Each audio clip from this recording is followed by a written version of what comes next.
Everybody, it's a joy to be able to have you because I want to introduce something to you that I'm quite excited about, and I've asked my chaplain, Jacob Hoopman, to join me because of the fact that you've heard from him before about the work that he does on an important committee in the Anglican Church in North America that deals with liturgy, and that's another time, another place I hope you've seen. But my dear wife, Joanne, and I, who are the owners, if you will, of something called the Parish Press, came across a manuscript that absolutely delighted us. And then after my wife had a chance to meet the author, she was even more delighted because of what a wonderfully kind and gracious and funny, insightful priest Father Paul Stern is.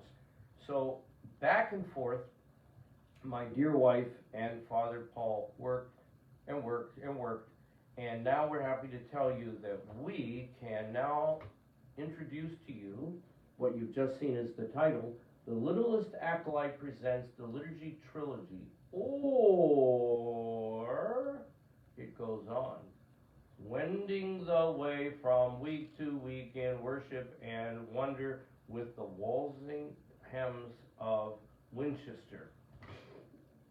New. It's fun.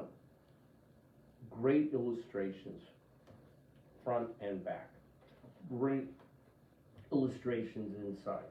Now, for those of you who are in the older range, let's say, you may recall having heard of something called the Order of St. Vincent. Now, the Order of St. Vincent, or OSV, used to produce a little manual that had little illustrations, pen and ink, how to light candles, how to serve when you get to the altar, where to put things, when to do something with them. It was an instruction manual, and it was really one of those things I can remember as a boy that was relatively small, so some of the servers would look like this, like they're praying, but they actually had, they were going like cheat sheets, you know, that were right in there. But what happened is, this book is produced 3 books in one, where the first book is all about little Timmy. Now, little Timmy kind of shows up unsuspected one time at the parish church, St. Swithin's, and next thing you know, he's drafted. And so, to some extent, the trilogy follows a bit of the life of Timmy, but it then introduces us to a wide range of characters, many of whom you'll recognize by the way in which they function, but with names that will probably mean that you do not want to read this book while you're sitting quietly in the nave of a church. You will start laughing, people will be looking at you, and your friends will smile with you. Those who are not your friends will say, shh. So, this book is now available from the Parish Press, and I think most of you already get things from the Parish Press, but the Parish Press is easily able to be found on the website, so look at our website, the Parish Press. But in here you can see when to do certain things liturgically, but it's all in the context of the story that is being told.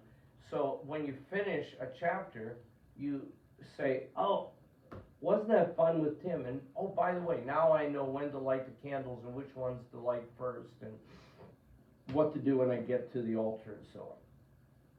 Now, Jacob, one of the things that you recognize as my chaplain as we go from church to church on Sundays is I like to tell people that every church I go to does everything the right way. Yes. It's just that nobody does it the same way. Yes. Now, people say they're doing that. For example, none of the forms that are sent to you preparing us for our visitation ever say something like, we do it the wrong way here at St. Swithin's. That's also true. Yes. Everybody wants to do it the right way. But the problem is, since there are so many different usages and practices out there, I have to say, for myself, this may not mean something to some of you, but I know precisely what Ritual Note says. I know what Fortescue says. I know what Dermer says. And I'm always interested when I go to churches that tell me we follow ritual notes or Dermer or Fortescue to discover that it really ought to be said to me with a wink of an eye. Yes. So we do our best, and we appreciate what's done. But sometimes I think we don't have servers being trained.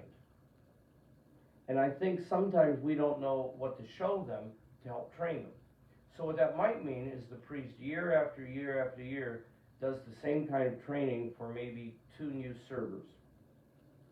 What is helpful here is a priest could hand this to ushers, servers at the altar, lay readers, lay Eucharistic ministers, altar guild members, various clergy. All could be reading the same book and all chuckling at different things. But in the end, after having read it, they could go to the altar and start doing many of the same things. So I just want to highlight that for you. What we do at the altar. What about the seasons? What in the world do you do on Rogation Day? What in the world do you do on other festivals in the context of the church year? On and on. This will answer some of those questions. So just offhand, since it's simply just come out this week, actually, we are in a little bit after mid-May.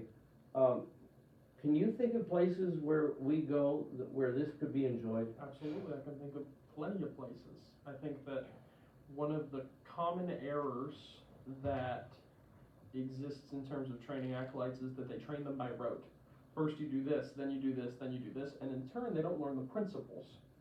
It's more helpful to learn the principles beforehand, that way you can adapt to any church you go to, any situation you're in. You won't be confused during Holy Week, and I think that this book does an excellent job of teaching the basic principles of Catholic worship and how to serve at the altar in a setting of Catholic worship, rather than saying by rote, well, first we have the Confiteor, and then you have the priest sets the altar, and so on and so forth. Well, it's interesting because as I'm listening carefully to what you're saying, which is quite correct, one of the things that occurs to me is even though Father Paul Stern has written this with his eye towards what he typically is doing at the altar, which is what, by the way, I do at the altar, nonetheless, a person who prefers 1928 could find this helpful. Somebody who uses the missals would find this helpful. Somebody uses 2019 contemporary could use it. 2019 TLE could use it. 1979 Book of Common Prayer could use it. 1962 Canada could use it. And 1662 or the a Book of Common Worship in England, they could use it. This is a book for everyone. So why don't you go ahead and get some copies of it? And why don't we begin the process of being able to hand this out to people? At the Parish Press, here's what we do. We do our best to make sure that everything is affordable. So that altar cards that churches buy from us at the altar are inexpensive. The things you put in the narthex that remind people what to do when they go to the church, the cards and charts that you put in the sacristy for everybody to say prayers and know how to set things up. We put all those at a very inexpensive rate. And even the other books that we have published, like the more recent one of The Upward Call by Kenneth Scott Wilson, all of them are put at lower rates for the average person.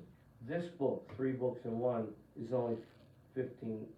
The only thing I can't say to you right now is, but wait, if you order now, can't do that.